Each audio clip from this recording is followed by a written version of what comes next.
O livro de 2 Samuel.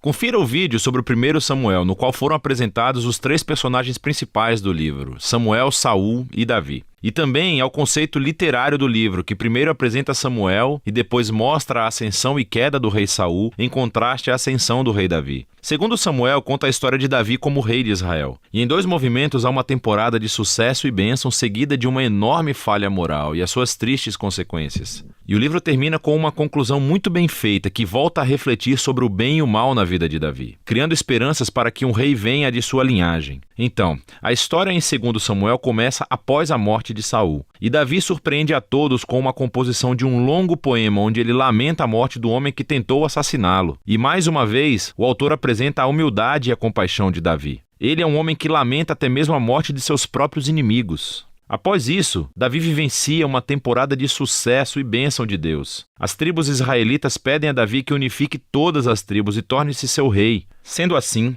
a primeira coisa que Davi faz como rei é: ele vai à cidade de Jerusalém, conquista-a, estabelece-a como a capital de Israel e lhe dá um novo nome, Sião. A partir daí, Davi continua e vence diversas batalhas expandindo o território de Israel. Após tornar Jerusalém a capital política de Israel, ele deseja torná-la a sua capital religiosa também. E então, ele leva a Arca da Aliança para a cidade. Em 2 Samuel 7, ele fala com Deus e diz que agora que Israel tem um lar permanente, ele acredita que a presença de Deus também deva ter uma casa permanente. Então ele pergunta se pode construir um templo para o Deus de Israel. Entretanto, Deus diz a Davi: "Obrigado por pensar nisso, mas na verdade eu irei construir uma casa para você, uma dinastia." 2 Samuel 7 é um capítulo fundamental para compreendermos o enredo de toda a Bíblia. Nesse momento, Deus faz a promessa a Davi que através da sua linhagem real virá um futuro rei que constituirá o templo de Deus aqui na terra e estabelecerá um reino eterno. E essa é a promessa messiânica a Davi, que é afirmada e desenvolvida no livro de Salmos e também no livro dos profetas. E é esse rei que fica ligado à promessa de Deus a Abraão.